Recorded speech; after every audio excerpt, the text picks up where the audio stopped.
Thanks for listening to the Pop Culture Cosmos and the PCC Multiverse. Check out more great podcasts today on one of these awesome affiliate networks. You're listening to a Weeby Geeks Network podcast. You're listening to the ESO Network, your station for all things geek. The Tangibound Network. Check it out. TangiboundNetwork.com. Listen to this show, the latest episode, every time. A proud member of the Gonna Geek Network. The opinions expressed are those of each individual. Check out all the other geeky podcasts over at GonnaGeekNetwork.com and get ready, because geekiness begins in 3, 2, 1. On this week's episode, the Snyder Cut lives. What did Joe Rogan do to earn $100 million? And is alternative radio dead? All this and more as we reach our next stop, the PCC Multiverse.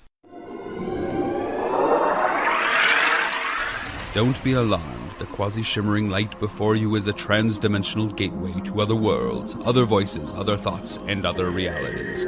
Up feels like down, and down feels like the number 7 on a Wednesday morning. Don't worry. That quivering, blood-boiling sensation under your eyebrows is all a part of the charm. Welcome to the PCC Multiverse. And we're back with another episode of the PCC Multiverse. This is Gerald Glassford from Pop Culture Cosmos and Game Source, and also Inside Sports Fantasy Football and the Lakers Fast Break. Thank you so much for listening to all of our great podcasts. But it wouldn't be a PCC Multiverse without my good friend. He is our man who just finished Final Fantasy VII Remake, who loves chimichangas for Pop Culture Cosmos. You got to check out what he's doing today at popculturecosmos.com. Also, as well, his great show Topicocalypse, which he's got a lot coming on the way. And also, of course, his book, Congratulations, You Suck, which you can get now on Amazon and Barnes & Noble. It is my good friend. It is Josh Peterson. What's up, man? What's up? What's up? I actually finished Final Fantasy VII while eating chimichangas, so, best of both worlds. What a man right there for you. That's a gamer through and through. We're getting some of our highest numbers of listens ever over the past couple months. I don't know why. It's because everybody's at home maybe, but maybe they're just getting in more into podcasts. And we'll talk about podcasts here in a sec later on the show when it comes to Joe Rogan, because he got a nice chunk of change. So we'll talk about that as far as Spotify staking its claim on the podcast world over Apple Podcasts right now at the moment. They're making all the big news. So we'll talk about that coming up later in the show. Also as well, we've got Noah Ian Fein. He's coming back to talk about the WWE and the last ride for The Undertaker. He'll talk about that series coming up later in the program as well. Plus, Josh and I are going to be talking about KROQ, KROQ, and if you're not familiar with them, they're, I guess, one of the most historically influential music stations, radio stations that ever played anywhere in the world, because they were really very much behind the British new wave sensation of the 80s, the grunge rock era of the 90s, and so much more, especially on the west coast of the United States. But we'll talk about their changes in their format and what could happen to them, and also, does this mean alternative radio as a whole is dying out? We'll talk about that scenario coming up in the show as well.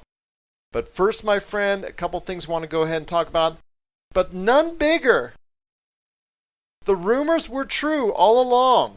The myth, the legend of the Snyder Cut for Justice League. It is a thing, man. And it was a thing all along. As HBO Max announced, well, actually, Zack Synder himself announced during a live stream of Man of Steel, which actually Henry Cavill kind of stepped into as well. He was talking to him, during the course of the actual live watching and whatnot. There was the big announcement that the Snyder Cut, the Zack Snyder Cut of Justice League, is a thing, and it's going to be touched up here and there. And they haven't decided yet on whether or not it's going to be a 4-hour movie or a 6-episode series, because that's how much footage they have. But they are going to debut it sometime in 2021 on HBO Max. Now, hold on, my friend. Do you hear that sound? Do you hear that sound? That's me patting myself on the back because I know someone near and dear to my heart, aka me, that called that not too long ago. Yes, you did. That was a good call. That was a very good call. I don't remember what I said. I think I said it would be good as like a video on demand type thing or as like a steelbook edition. But that was a very good call. So now I'm seeing all these things. First of all, I have so many questions about this. I'm super excited about this. I have so many questions. I'll lay out a few of them because I'm going to start rambling in a second. But ramble away, my friend. Ramble away. Yeah, it's such. I am so happy about this because one, it goes to show you that it's true. And all the people saying, "Oh, it doesn't exist. It doesn't exist. It doesn't exist." They are just not that movie studios have ever been honest with people, but like that just goes to show that they weren't being honest with people. Two, I'm so not amazed, but I'm so stoked to see Zack Synder back in this universe. I'm curious if he had anything to do. I'm sure he did, but I wonder if he had anything to do with the the roots of this campaign, or if this was something that he saw gain traction and then he gained interest in it. Because this might be like the spark he needed after the the tragic loss of his daughter to kind of get back into the director's chair. And that was the first issue comes to mind. I mean, there was that. If anybody's looking for the reason why the Justice League was never fulfilling his total vision, I mean, it was the tragic suicide death of his daughter that necessitated him walking away from that project and Joss Whedon taking over. And he had so much footage left on the cutting room floor, and Joss Whedon came in, and I think what is the estimate, about 20 to 25% is what he added in there, outside of what Zack Synder had originally put in there. Some things were changed. Obviously, the digitized mustache removal of Henry Cavill was the most vilified thing that was on there. Most controversial. Yes. No. So here's what I was actually reading about this: that Joss Whedon's cut was actually recut by Warner Brothers because the producers thought that it was still too edgy. It wasn't going to sell enough toys or bring enough kids into the movie theater like a Marvel film did. So I heard that the Joss Whedon cut actually got recut, which is surprising because this just goes back to what I've been saying all along about Warner Brothers having this issue where their producers can't seem and let the filmmakers do their thing. Marvel does get right time after time. It's just they bring in a voice and they let that voice sound clearly throughout these movies. Warner Brothers seems to have an issue doing that. It seems like it, but you know what? They're now going ahead and, I guess, seeing the profit in it because they need content. And with HBO Max now a thing that's very close to being on the horizon, I think the end of this month they're going to go ahead and start seeing content come the way of HBO Max any second now.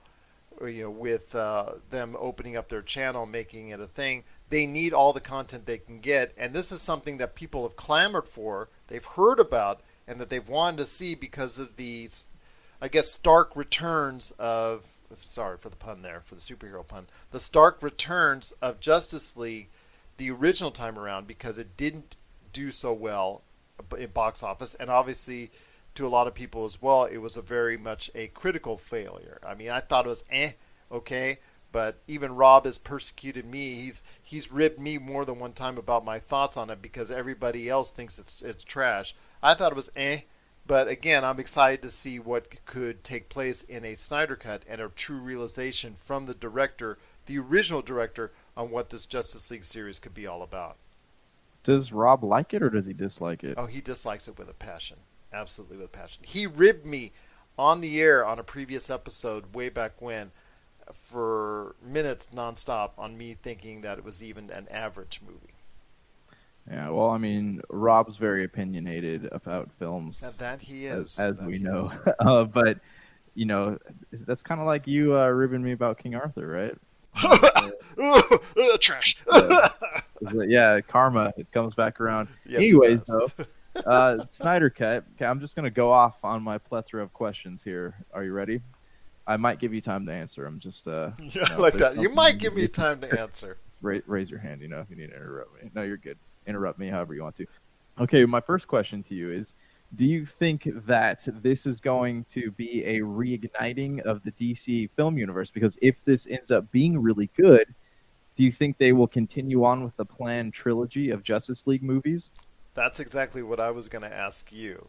And that's something that I would hope, if it's good enough, and that's what I'm saying out there to everybody, if it's good enough, I had already said, and we've had these conversations before, where I was hoping that they would continue with the extended universe because I like those stories upon stories. Sure, it's comping Marvel, but then again, when you have a good foundation, you see that what they're doing, try to make it better. Try to take that and take it to another level instead of having all these separated stories when we know from the comic books they're all together in one form or fashion. Instead of trying to go ahead and still continuously piece that out, try to build something together for a common goal and still have your separate stories. That to me would be the best way to go ahead and celebrate the DC Comics lineup, personally, for lack of a better term. So I would hope personally that it would lead to something like that. I know some of the experts that are out there and some of the analysts that are out there are not expecting this to revive a Justice League trilogy. I personally hope otherwise, because if there are big numbers for it, my friend, I can tell you for a fact that HBO, now that they're bringing out the Snyder Cut, will look into it most assuredly. Oh, I hope so. And here, analysts, when it comes to superhero movies, they have never been right about anything. You know, they don't know. This is the most underestimated audience are for superhero movies. You can never know what these fans want. It's like watching a Star Wars. It's like seeing the debate over The Last Jedi, right? There's you don't know what people want. My hope here would be that, yes, they would revitalize the Justice League. Like, give us the trilogy. Obviously, Ben Affleck wouldn't come back unless this was so good that it coaxed him back into the part somehow, but they will need additional footage. Let's get that clear. HBO Max is giving Warner Brothers, aka why they're 20 to 30 million, something like that. Yeah. So that was actually my next thing, but let me finish this point real quick. Is that look at Batman? Everyone's saying they don't expect this to make a big thing, right? But look at Batman vs Superman, right? In theaters, that movie was awful, but then you saw the director's cut on when it came out, the Zack Snyder's director cut, and it did have an extra like 45 minutes of footage in it, but that changed the whole tone and mood of the film. It made it go from something that I did not enjoy to something that I did enjoy. Let me ask you this real quick. Lord of the Rings, do you like the extended cuts or the regular cuts? Because personally, I have gotten more involved and more invested in the extended cuts. Yes, I truly liked and enjoyed the originals. That's why I really got into the movies. But the extended cuts, to me, fleshed it out, and it was really done even made it a better experience for me. Oh, I totally agree. With Lord of the Rings, I like both cuts. I was enamored both times I saw that movie. But with Lord of the Rings, it was something that I loved so much, and I had seen the original cuts so many times that watching the extended cuts was enjoyable for me. Like, Lord of the Rings is I guess different from the DCU in the fact that like it sucks you into this world. Like, you live in Middle Earth for the 9 to 10 hours that these films go on.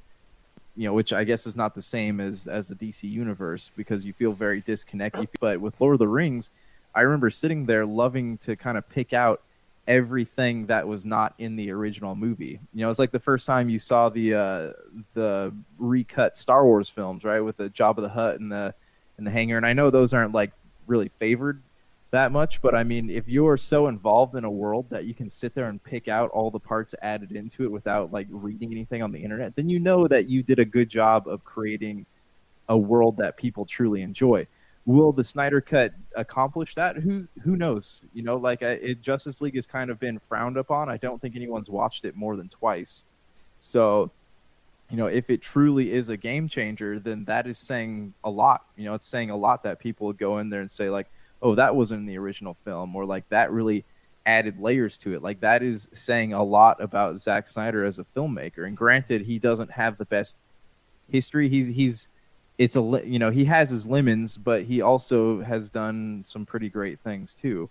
About the reshoots, right? Like, I mean, I don't know what you think, but I've been reading things where they're saying that the actors have actually all said they would come back for reshoots. Oh, I'm sure they will. Even Batfleck, I think. Yeah, even Ben Affleck, like they've talked to him about it, and Jason Momoa has said he'd be down. Henry Cavill said he'd be down. Like, this could be big. This could be Gal something Gadot on that- her Twitter and Instagram has said that. Yeah, this could be something that truly revitalizes the DCU. And I know I might be getting overexcited about this, but I mean, I feel like this is a good thing to get excited about. This is a good thing to get excited about. And yes, my friend, I mean, they could plan it out like a series. They could do the movies. Here's the deal. I'm coming up with another brainstorm, my friend. They could do the movies, the singular movies like the Wonder Womans and the Aquamans, and bring back the Man of Steels and all that on the big screen. And then it could culminate into another 6-episode series once every 2 years. We're not expecting, 2 or 3 years. How about that? 2 or 3 years. Instead of having the Avengers type movies on the big screen as well, culminate that with a Justice League type series, 6-episode, 8-episode, what have you, on HBO Max to make it even more special. Kind of like the reverse that Marvel's doing in integrating Disney Plus and the big screen.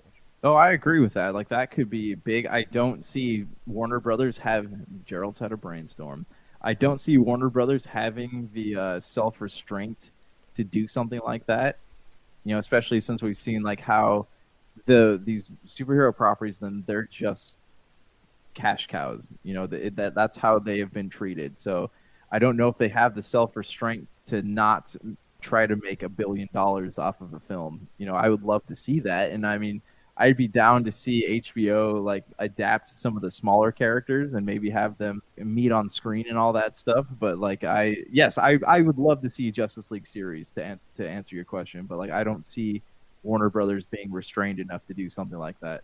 Well, if this goes well, that's something they should consider, because if it strikes and it strikes well in 2021, the Justice League series or extended movie, I personally think it should go to a series, because that's all we're used to on streaming these days. I mean, it is so much more of a platform for a series, even with The Last Dance, with the Michael Jordan stuff that you saw on ESPN for that, as far as the Last Dance series. So you're talking about something that we're seeing all the time now with Stranger Things and so many other series. Tiger King, for instance, on Netflix, is a docuseries that took place, that was over the course of several episodes. We're seeing things now. Mandalorian was such a huge success, and they're talking about now putting some of that onto the big screen. That would be great for me as far as either which way, but you and I both, the best thing that would be coming out of this for both of us is an extension of the DCEU and making it something of a universe once again, which is something you and I are hoping for, because, and have always hoped for, because simply that with Aquaman and Wonder Woman, great hits, fun stories, liked them both, enjoyed, good time. I know people got on you because you said you liked it and you didn't love Wonder Woman, but you still enjoyed it. And the thing is, I'm looking forward to Wonder Woman 84. I'm looking forward to Aquaman 2. I'm looking forward to The Flash and other movies like that on the big screen. But to see it all play out into a combined story where all these great forces get to work together for a common goal, to me is probably the best part about it. I mean, that's what I enjoyed so much about the Marvel Cinematic Universe, is that it was leading towards a common goal, leading towards a common enemy that they were all fighting together. Whether it's Darkseid or not, you can have your comparisons for and against Thanos, if he's tougher, he's not tougher. I've heard that all the past week, and that it is what it is. But I'm just saying, if there's a common goal that they all work towards and they all get together, it has these separate movies have a purpose other than just being there on the screen once again. Because right now, Aquaman, Wonder Woman 84, they're just there. They don't serve a purpose unless you're having a common goal at the end for all of them to combine their forces together. Yeah, and let's be honest though, like making a superhero series like that is the way to go, because you get extended storytelling. You can do things you couldn't do otherwise on the big screen. There's so many restraints putting something on the big screen, but if you were to give these superheroes shows, like an HBO show or whatever it might be, it could bring them that much closer to being just like the comic books. Well, we'll have to wait and see what happens, but it is a thing. It is a reality, and is something that's going to be coming to HBO Max in the year 2021. So looking forward to it. I know Josh is as well, and that is Justice League, the Snyder Cut. where it is the true original vision of whatever Zack Snyder had or has now for the Justice League. There is going to be some reshoots. There is going to be $20 to $30 million added onto it. So people need to go ahead and be excited once again for the DC universe, because the Zack Snyder cut lives, and it's going to be something on HBO Max coming next year.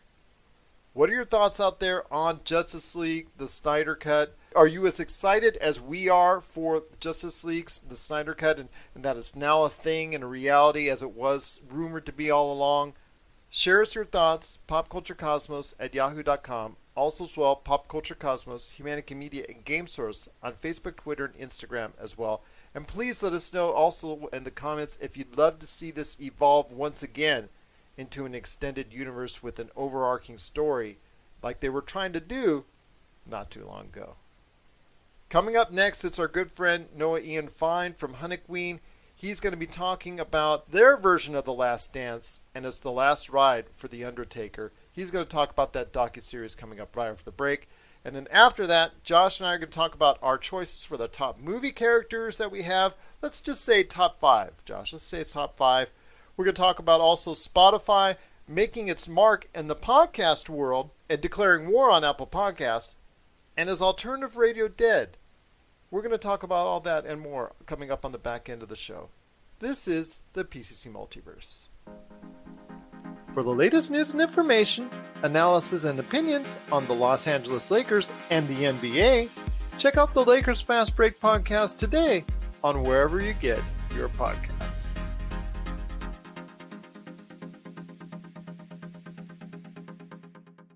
All right, and we're back with the program. It's Gerald Glassford coming right back at you here. He's back again talking some WWE. Is my good friend. You got to catch him today on HunnicOutcasts. You go ahead and find that on Facebook today. HunnicOutcasts. It's a great place to be for a nice group talking all the stuff that's going on in pop culture. We're going to talk a little bit about the Undertaker. Undertaker. Oh, God, I've been to a couple of events where I saw him, so it was awesome. Nothing beats seeing him live. Yes. Well, nothing beats seeing him alive, indeed. You might not see him alive much longer in the WWE, but we'll talk about that here in a sec. It's Noah Ian Fein, and Noah, just great to have you back on the show. As always. But one thing they are watching, whether it's on Fox, when they show Undertaker specials and whatnot, but yes. It is the Undertaker. They're doing a series, a docuseries, because guess what? Everything has got to go ahead and be a docuseries right now when it concerns these greats of all time. And as we're seeing with The Last Dance, with Michael Jordan, we're seeing The Last Ride with The Undertaker, who, actually I want to ask you this, Noah. Didn't he, a couple years back or a few years back at WrestleMania, put his boots in the ring as what is supposed to be in professional wrestling, the sign that you're actually giving it up and you're actually retiring? Didn't he put his boots in the ring back? There's a drinking game, I think, with Terry Funk that every 5 minutes. Yeah, you're going to bring up Terry Funk. You know what it is? Because I'll reference Kill Bill. The number one killer right now is retirement. And what would Undertaker? He's 55 now. What could he really do? I mean, he could open up a school. He can continue to train. What I salivated over these new documentaries now is that they started to work on them because with kayfabe and blah, blah, and what have you, that's great. But what I appreciate about these documentaries now is that we're going to see this 5-part history with Undertaker, especially when he went against Roman Reigns. And he's talked about it now, saying that he had issues with losing to Roman. I mean, there was always this talk about the streak. Nobody really paid attention to it, I think, until Shawn Michaels brought it up at WrestleMania 25 and 26. Losing to Brock, I mean, there's always been this talk, who could beat Undertaker for the streak? A lot of people thought it would be Cena. A lot of people thought it would be Orton. A lot of people thought it was going to be AJ. I mean, who was worthy of breaking the streak at WrestleMania? And it's been broken a couple times. It's been broken by Brock, and it was broken by Roman, which people booed him out of because they just don't like him for reasons, and we'll never get a reason why. But watching this documentary was fascinating because he's becoming more like a Texas father than The Undertaker. And I can understand that this is going to have to be a 5-hour, 6-hour, documentary. And I think the part 2 is coming in a couple weeks. But I really would like to see the story of when he first came in, because he talked about that on Stone Cold's Broken Skulls podcast, when he came in Survivor Series 1990. And I saw him live, going against Warrior. But I really want to hear about when he first won the belt in 91 against Hogan, and why he had to depart with it a few days later, Tuesday in Texas, because there were talks about that. Here, he did a gimmick that lasted decades that nobody got sick of. People complained that he went to Biker Taker and went back to Undertaker again, thank God. But this is going to be one of the more interesting documentaries about everything you want to know, because he is human after all, and how he got away with still doing the supernatural stuff, how he worked with Paul Bearer before, sadly, Paul passed away, how he worked with Kane. And I do appreciate that this documentary really shows that he's put his body through a lot. He can't do what he used to do, which is walk on the tightrope while holding the guy's hand and jumping down. He can't do that anymore. But yeah, every time now that he does a WrestleMania, that entire year that he's not there, he's in rehab getting ready for the next WrestleMania. And I think that fans don't appreciate that, because now they're kind of like, well, shouldn't he retire? And he doesn't want to, because what else is he really going to do? I can't see him doing commentary. That would just be too awkward. I can't see him sitting with Cole or whoever is doing the commentary now on the shows. So what else can the man do? He's probably going to be like Vince. He's probably going to be 75 years old and still wrestling. But he is an icon. He is a legend. His matches, sadly, understand, because he's put his body through so much. But God, there would be hours on end about probably his best matches, his worst matches. I can't wait to see what he says about Giant Gonzalez and King Kong Bundy. That's going to be also entertaining, about how he had to do that feud from the late 90s. But past all of it, though, man, he has put his body through a lot. And I'm talking even the Buried Alive, because they'll never discuss how it happened, but there was an oxygen tank, of course. But I really want to hear everything that we can on this guy, because they're not making superstars like this anymore. This was just out of pure dumb luck. And Vince didn't want him at the time. He wanted the other skyscraper. He wanted Sid Justice, and we all know what happened with that. So I'm kind of curious now what his last dance will be, because I think the other problem, too, is that Roman Reigns match, no, people not only didn't want to see it as his last match, it wasn't that entertaining of a match. I really, the only thing I recall was him just putting away the boots and that was it. I think, yeah, I mean, I can go on and on and on about his matches, but I don't know what his last one's really going to be. I don't know who else is. I mean, he's fought Bray Wyatt at WrestleMania. He's fought John Cena a couple times. I don't think he's fought Braun Strowman, but I don't know what kind of chemistry. That's the other thing, too, is that it depends on what chemistry they're going to have on the ring. And he's had a couple bad matches because there wasn't chemistry with a lot of guys. He didn't have chemistry with Kamala. I would just, if it's going back to L.A., and if it does happen and come to fruition next year in 2021, finish his last match with The Rock. Just appreciate your time, and thank you so much again. Any last thoughts on the WWE before we head on out? Well, the last thing I'm going to say is that I don't think it's time to take the horse behind the barn and shoot it. I want to make that crystal clear. I just think that with an audience, with the Pops, I really think that they have to really sit back and decide who's the champion and why, and who has chemistry with who in the ring. And if you ever have a chance, if you've been watching those Vice Dark Side of the Ring shows, recently they've had a Legion of Doom, which is an interesting watch, and the season finale of Owen Hart. I do have an Owen Hart story because I met him. But I'm going to save that story. But other than that, though, and I know they're getting rid of the WWE 2K games and doing something Well, new. they're doing a different game, a cartoony game called WWE Battlegrounds. Yeah. Because of the extremely poor reception, because it's been handed to a new studio for the last WWE 2K, and they did such a poor job on it. The reviews were awful, and the glitches were everywhere. They're giving them a year off essentially to get their act together. So we're going to wait and see what the WWE 2K comes out when it comes out in 2K in 2021. So that's looks like it will happen, but whether or not it will be good or any better than WWE 2K20, we'll have to wait and see. Because that, like I said, the last one was just pretty porous at best. But yes, they're doing WWE Battlegrounds right now. That's going to be something that's done in more cartoony, like similar to what they've done on their mobile work. So I don't consider it a full game release, but it's something I think that's going to be a little band-aid for those looking for their next wrestling video game. Well, we'll see. But again, Gerald, thank you so much for having me on. Thanks so much, my friend, for being a part of the pop culture cosmos.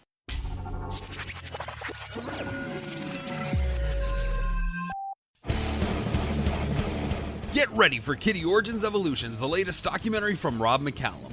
Thrusted into heavy metal stardom as teenagers with their debut release, Kitty has thrashed and conquered the heavy metal world for the past 20 years. Kitty has defied industry norms, fought back against women in rock stereotypes, and inspired generations since they appeared. And now, for the first time, they've decided to share their untold story. Generously peppered with archival footage shot by the band, this film gives you an honest and brutal look at what it takes to survive in the music industry. Order the DVD, Blu-ray, and live CD triple pack that features recordings from throughout their 20-year illustrious history from RobMcCallumFilms.com. RobMcCallumFilms.com, your place for awesome stories about awesome people and films worth watching.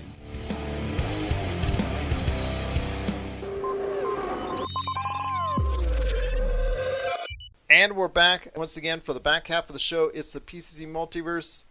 My friend, wanted to go ahead and give a big shout out to Bill Lemon. This has been a great part of our show as far as one of our biggest fans. Sends us letters as far as stuff that he likes to hear about and stuff that we talk about on the show. So I cannot thank Bill Lemon enough for going ahead and sending us those emails to popculturecosmos@yahoo.com. One of the things that he talked about on a recent episode of ours was that we were talking about our favorite movie franchises. But he wanted us to talk about a little bit more about some of the things that he was looking at when it comes to favorite movie characters. So that's something he was talking about quite a bit. And I cannot thank him enough for sharing those thoughts with us. But I wanted to ask you real quick, that brings to mind our favorite movie characters. So if you had a top five of top five movie characters that you love seeing on screen, who are they? Ooh, okay. All right, this is going to be a tough one here. Do they have to be in any particular order? No, let's just keep them in not 1 to 5, anything like that. Just random order. Just random order. Okay, and these are movie characters, correct? Yes, movie characters. Okay, here are mine. This first one's a duo, so I think they come as one character because they're always attached in name. Jay and Silent Bob. I love that they have endured the years and people still really enjoy anything they're in. Like, I look at the way Kevin Smith did the Jay and Silent Bob reboot and how even with such like a very, very small budget, people still supported that film so much. And Kevin Smith has done so much for so many people. And like those characters are truly lovable, as dirty and foul-mouthed as they can be. Okay, another one I like is Riddick. Vin Diesel doesn't seem to live outside the Fast and the Furious series, but I do really like his character of Richard B. Riddick. There's something about, there's something about his character that makes you you can watch it in a way that makes you feel like, he thinks he's going to be able to, jump off that cliff and land in the cockpit of a spaceship. So I believe he's going to be able to do it. So I do like that character. I really love O'Connor. Is that his name in The Mummy? Brendan Fraser. I really, really like that character. I like his character so much that I have followed him through all of the Mummy films, including the third one. Of course, who doesn't love Bill Paxton's character in Aliens? That's one that always sticks out to me. And then the final character. This is tough.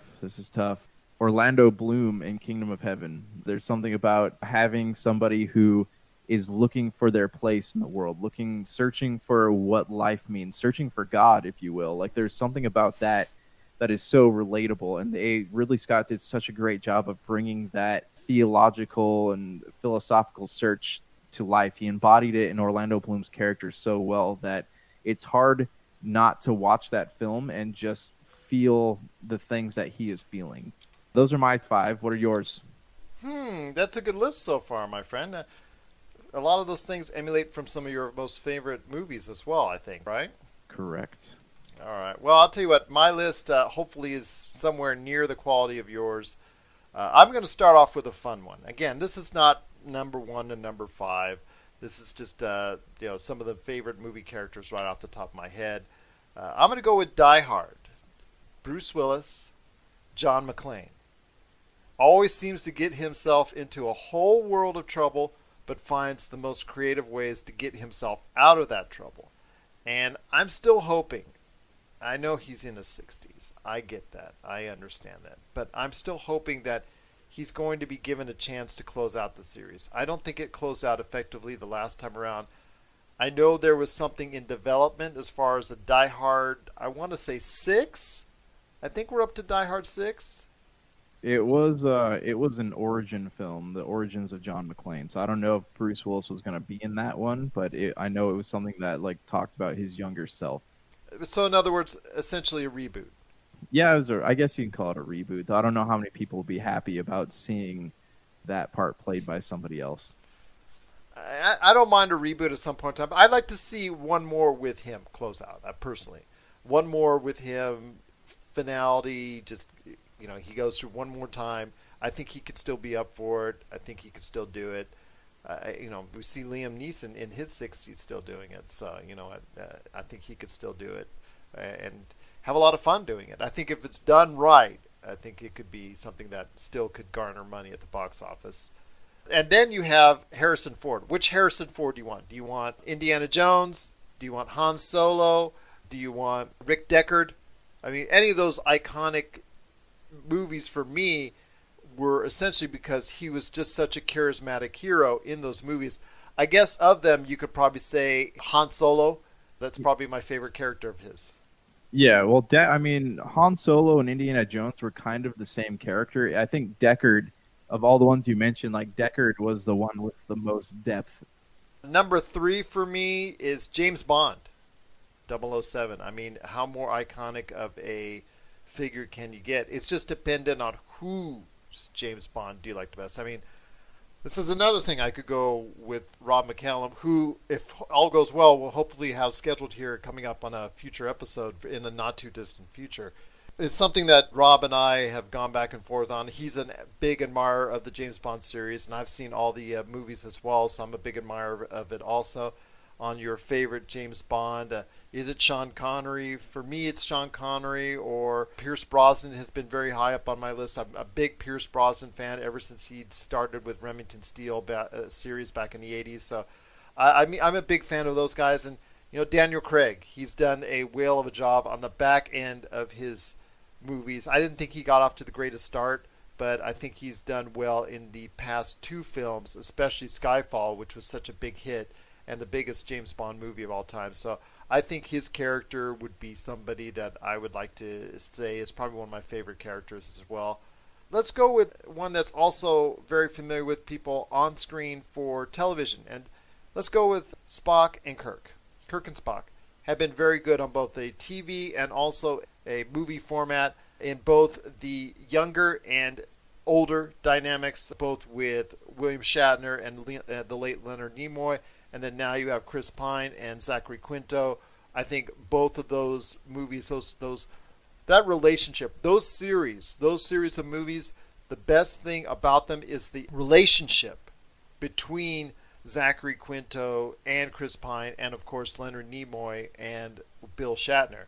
That's pretty much what it's centered on. Yes, they have all the adventures and all the things of that nature, but it's always centering ultimately around those 2 individuals, Spock and Kirk, when it comes to those movies. I think that's why Beyond didn't do so as well, because I think it didn't spend a great deal of time with those two being on screen at the same time. I think that's why the movie faltered, in my opinion. I think the first two movies of the reboot were a much bigger success because of the way those two interacted with each other. And anytime I see those two on screen, I think it's a great deal for me. Whether or not we see a Star Trek movie again anytime in the not too distant future, I'm not sure. They might reboot it again because Chris Pine and Zachary Quinto at some point in time are going to say, you know what, we don't want to do anymore. You know, the negotiations on Star Trek 4 has already fallen by the wayside once already. So we'll never know if we get it restarted. Quentin Tarantino's movie, that also, Star Trek, that also seems to have fizzled. So, you know, at this point, we're not sure where the Star Trek series is as far as the big screen. Now, on the small screen, it seems to be flourishing because you have Picard, you have Star Trek Discovery, and you have a brand new series that was just announced for, I think, CBS All Access as well, and that is a Star Trek series from the popular characters that were on Star Trek Discovery in Spock, Captain Pike, and Number One. Those three individuals are going to be heading up their own series, which is going to be in the timeline, supposed to be a predecessor to what you see as far as the Enterprise that everybody now knows, either in the original series or in the movies. So that will be taking place coming up in the near future. So I'm glad to hear that as well. I'm hopeful for that series because they seemed like very charismatic characters that I enjoyed watching in Star Trek Discovery. So I'm looking forward to that. And last but not least is Lord of the Rings. But it's not Frodo, my friend. It's Samwise. Samwise Gamgee.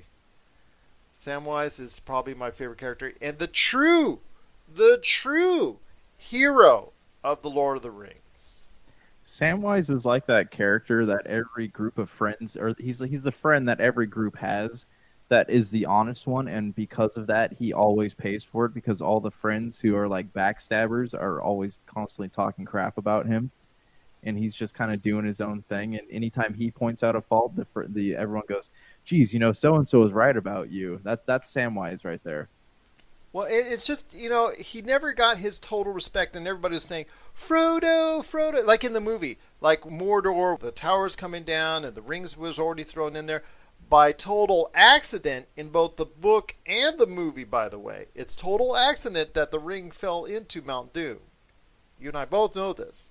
You know, I understand Frodo brought it there 99.9999999% of the way, but Samwise Gamgee, he was there every step of the way. His heart was pure through the entire process. He didn't go evil like Frodo did at the very end, and yet everybody is chanting Frodo, Frodo, Frodo, Frodo, and crying Frodo, Frodo, Frodo when they thought he was dead. Where's the love for Samwise? You know, where's the love for Sam? Where is it, man? Where is it? You know, I'll be honest. Like, I can watch all the Samwise stuff through the first movie, but like, I don't do well with awkward drama. That's why I can't watch Dinner for Schmucks all the way through. But I fast forward a lot of the parts with Sam and Frodo in the Two Towers That's because that's some of the best. Man. I know, but I can't do it because like I have encountered people just like Smeagol, like through my entire life of having friends. Like I've encountered people like that, and I can't. It frustrates me because I can't. As someone watching a movie behind a screen, I can't do anything about it. Yes, it's that close relationship, which I don't think you really have in the Hobbit movies. I think at this point, people love the Lord of the Rings movies more and will last longer in the world's opinion, in the mind's eye, and all that because of the relationship and the big battles, but the relationship of Samwise and Frodo. But Samwise is also one of my favorite characters as well. So, but yes, those are some of our favorite movie characters. There's so many more to talk about.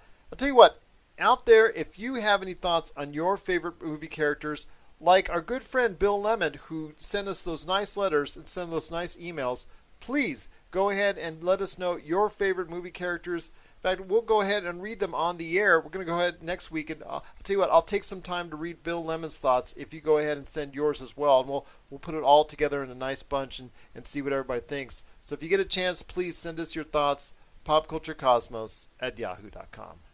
Hey, this is Chad from Ghost Toasters, and you're listening to Pop Culture Cosmos Podcast. If you need your video game fix, be sure to check out Retro City Games. Located in Town Square on Las Vegas Boulevard or in Henderson, Nevada, Retro City Games has the cure for all your video game vices. Retro games and games for current consoles, Nintendo, Sega, PlayStation, Xbox, and more. Retro City Games has all the staples from any library and some highly collectible offerings too. So pick up a few games today at Retro City Games in Town Square on Las Vegas Boulevard or in Henderson, Nevada. Retro City Games is your video game metropolis.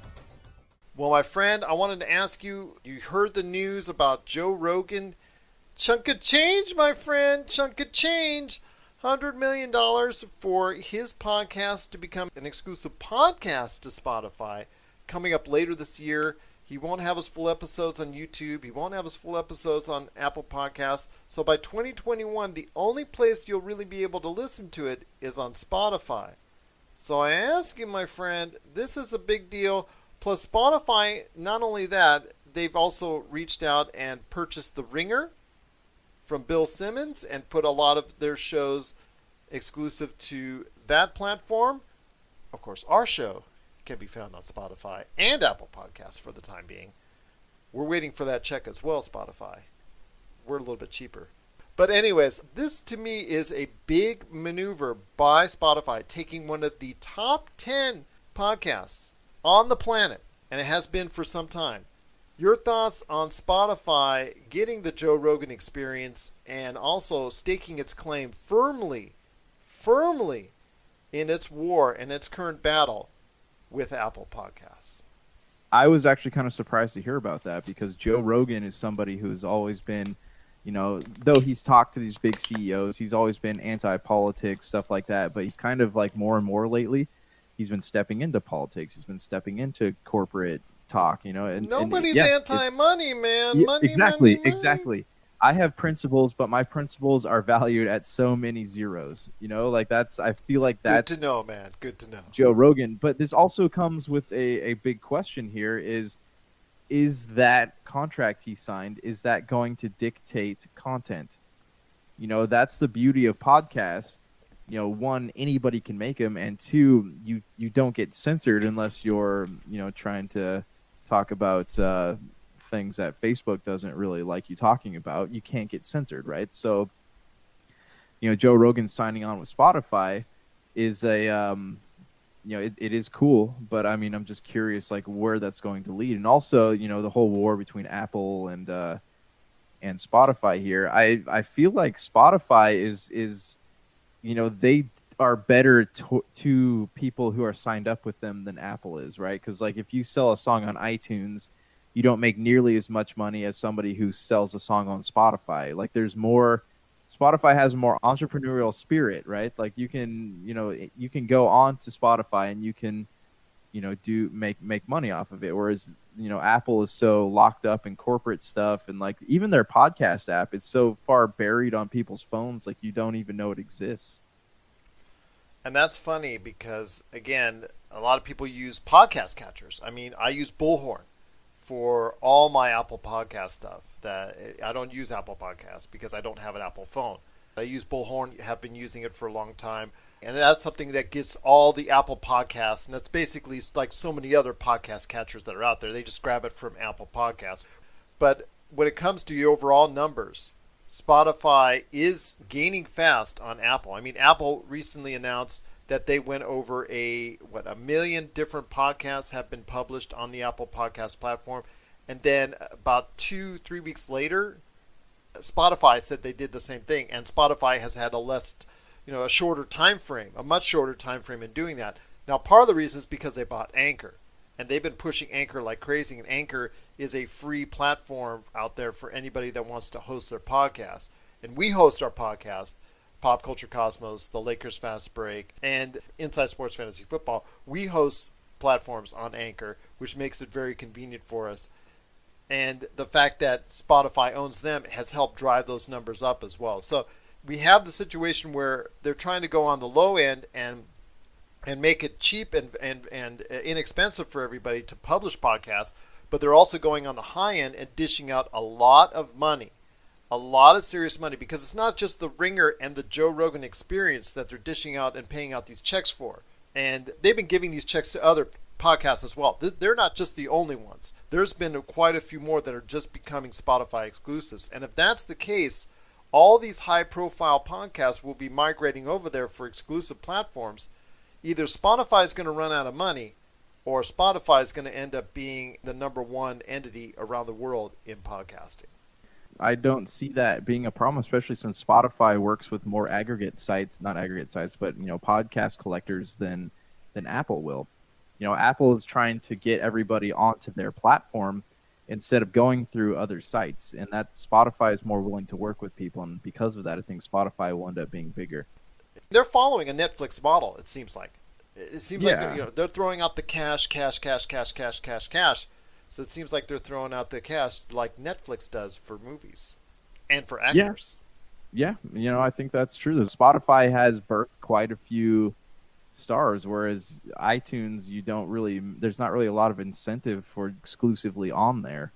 But we'll have to wait and see what this leads to with the big acquisition of the Joe Rogan Experience, and if it leads to even more acquisitions that are going to be made by Spotify in their current battle against Apple Podcasts to become the preeminent podcast outlet. And it looks more and more with each passing day that Spotify is getting there. I mean, it's got a ton of stuff that's already exclusive to the channel that a lot of people are interested in. So that they may be coming sooner rather than later, that we'll be calling Spotify the number one brand for podcasts around the world. What are your thoughts out there on the ongoing battle with Spotify and Apple Podcasts? And what are your thoughts on The Ringer and now the Joe Rogan Experience heading as an exclusive platform for Spotify? Share us your thoughts, popculturecosmos@yahoo.com. I know if you're listening to us as a podcast, you got to know about all these shows that they're doing. popculturecosmos@yahoo.com. We want to go ahead and thank Noah Ian Fein for stopping by on the show. Cannot thank him enough for telling us more about the last ride for The Undertaker, the new docuseries that's on the WWE Network. But before we head on out, my friend, a little thing for us music lovers out there. And that's something as far as also from a historical standpoint. A recent article that Variety reported on, KROQ, KROQ, based out of Los Angeles, considered to be one of the most influential radio stations in music history because they've done so much for alternative music. Basically, like I was saying earlier in the show, that they were very responsible for heading the charge for the British new wave scene in the 80s that culminated with U2, Duran Duran, the Rhythmics, so many different alternative groups that first got their start being played on stations like KROQ. And then in the 90s, groups that you are familiar with from the grunge rock scene, they came in the Seattle sound. Yes, a lot of them were played in Seattle first, but quickly caught on into a nationwide audience based off of their play on KROQ.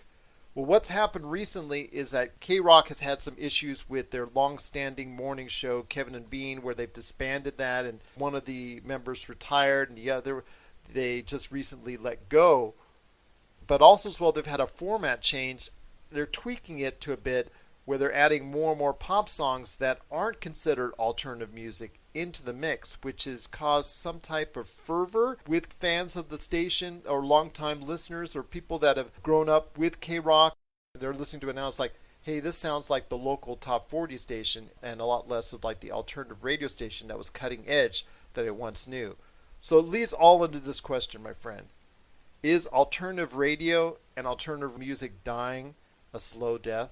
Yeah, I think so. I mean, and here's a big thing too. No one really makes alternative music anymore. Like you listen to a lot of the bands that came up in the 90s, Incubus even, like they're all switching to the electronic sound. So alternative, there's not really a lot of alternative rock anymore. You still have bands, making things that are trying to cling to that decade though. You have your Korn and Stained and those new metal bands, and then you have Pearl Jam still hanging in there.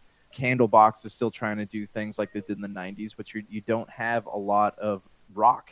Like I listened a couple months ago, I listened to Theory of a Dead Man. That was a band that KROQ used to play all the time, and there's no guitars in their music anymore.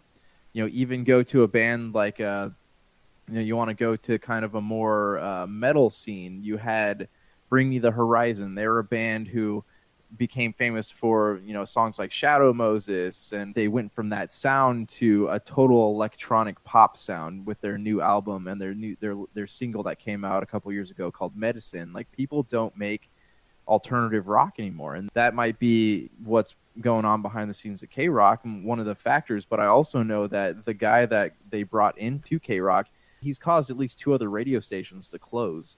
You know, why he got the job, I don't know. But even, like, there's a lot of people who have said a lot of really poor things about him. He has let go so many people that have been with KROQ for years, you know. So I wouldn't be surprised if he was part of the reason that Bean left. Kevin didn't have a lot of great things to say about it. He let the whole cast of that show go. So KROQ is not KROQ anymore, and they probably are going to lose a lot of listeners because of this new format change. You know, even though they played the same Green Day, My Chemical Romance, all those songs over and over again, like, they had an audience. Kevin and Bean had an audience. There's not a lot of stations playing alternative rock. I think we won't be hearing it on the radio for very much longer. It's something that's going to be maybe on the way out, and that's a shame, because alternative radio over the past 40 years has been a great part of our culture, a great part of the way we go ahead and listen to music. You know, it helps broaden the horizons, whether you're hip-hop, rap, soul, classical, country, heavy metal, doesn't matter. You know, there's just that kind of blend for everybody, and to have that available on internet radio is awesome. I mean, then again, like I said, for over-the-air stations playing alternative music, the days could very well be numbered. Yeah, I agree, and that's really sad. You know, there was a day when, like, you think about movies like Empire Records or like the days when the radio first started playing punk rock and everyone's getting mad. And, you know, pirate radio stations that used to float out in bays because, you know, the big companies wouldn't play edgy music. Like, that is totally gone. The radio stations now that used to represent that have all become corporate mainstays. You know, they're all they care about is making money, and that's not what music is about. And because of that kind of attitude is not casting a good light on that industry in general, you know. And this is why companies like Spotify are going to be huge. They're going to be big because they are allowing people who can't make it onto the radio, people with great material, great voices, great music, they're allowing them a platform to rise on. And radio stations just don't do that anymore because all they care about is making money. And that's the case when all comes down to it. They're making money. But, you know, if we get a contract from iHeartRadio one of these magical days, or a contract from Spotify knocking on the door. Oh, wait. That might be them right now. I'm just going to say this, my friend. You know, for smaller entities like us, some things like that are too hard to pass up. Yeah, I agree. And that's why it's always, you know, you always got to examine that fine line between, you know, making money and selling your soul. And, you know, that's, I guess, what we're asking about Joe Rogan. But, you know, even if someone were to say, hey, we'll buy the Pop Culture Cosmos for $1 million, but you have to make the content that we want you to make, I don't know how well that would sit with me in terms of, like, wanting to devote more years into the process. What about $100 million? I mean, then I might be for sale, but you know, I need to have at least 9 zeros. You know what I mean? Fair enough, my friend. Fair enough. Well, what are your thoughts out there on alternative radio and alternative radio music? It's a dying thing, at least over the air, that is. So, do you still want to hear it on your AM and FM stations? Share us your thoughts. popculturecosmos@yahoo.com. Well, Josh, I know you're going to be off the next couple episodes. You're going to be working on some things behind the scenes. I just want to say to you, my friend, while you're doing so, stay safe. When you get back, please remind me. I want to go ahead and talk a little bit about some of the things that are seeing a big bonus, a big bump, like internet, radio, sports card trading, arcade one-up, gaming as a whole, and many of the other things that are becoming more popular in the age of coronavirus as people are staying home a lot more often. I want to hear your thoughts on that. So when you get back, I want you to do a little bit of studying up and seeing the things that people are doing that are working, that are being successful, instead of just always the darker side of what's going on. And there's some real troubling things that are going on. But hopefully you and I can talk about some of the good things that people are taking advantage of at this time as well. Yeah, of course. I'd be more than happy to. Well, safe travels to you, my friend. All the best of health, continued health, and thanks so much to everyone out there for watching. Thanks so much, everybody out there, for listening. Continued health and happiness to you in this time of pandemic and all that. Please stay safe. Please stay healthy. And we wish you all the best right here from the Pop Culture Cosmos. So for Josh Peterson, this is Gerald Glassford. It's another beautiful day in paradise right here in the PCC Multiverse. We thank you for listening. And here's hoping you have yourself a great day.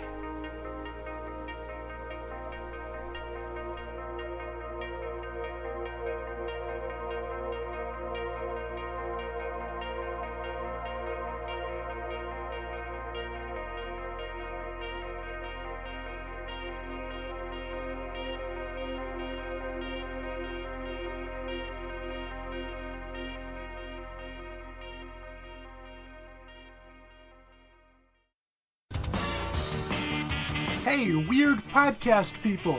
Join us every week on the Flopcast for a half hour or so of silly conversation about comics, music, Saturday morning cartoons, old movies and TV shows, and chickens. It'll be our little secret. Find us at flopcast.net and on the ESO network.